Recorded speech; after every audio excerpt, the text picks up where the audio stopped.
Dobrý deň. Tu je tým ESVC a vy sledujete videoprehľad, v ktorom s vami zdieľame najdôležitejšie udalosti v histórii rozvoja strunovej dopravy a spoločnosti ESVC za predošlé týždne. V tomto vydaní uvidíte nová epizóda podcastu One to Sky. Nové vydanie odpovedí na otázky o karate.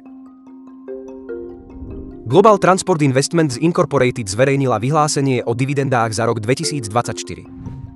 Nestrácajme čas a hneď prejdime k prvej udalosti. Vo štvrtej epizóde podcastu One to Sky sa zakladateľ biznis klubu V-Founders a IT startup Zainul Mahmudov podelí o svoje skúsenosti s budovaním vysokokvalitnej komunikácie. Porozpráva, ako urobiť z komunikácie kľúč k vypočutiu, ako nájsť podobne zmýšľajúcich ľudí a realizovať svoj potenciál. A potom dosiahnuť vrchol tejto zručnosti a naučiť sa budovať komunity. Mediálne centrum UEST Incorporated pokračuje vo vydávaní série materiálov s odpoveďami na často kladené otázky o dopravno-infraštruktúrnom komplexe Karat.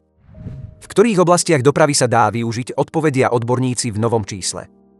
Čím bola konštrukcia trate jedinečná? Koľko energie spotrebuje Unibus?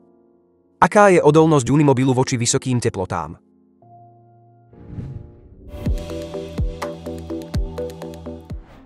Global Transport Investment zverejnila vyhlásenie o dividendách, v ktorom sa opätovne potvrdzujú záväzky voči investorom.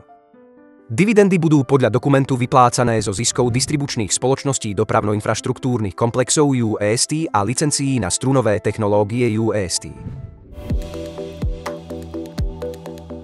To boli pre dnešok všetky dôležité správy. Určite nezabudnite dať like tomuto vydaniu a zanechajte komentáre. Dovidenia.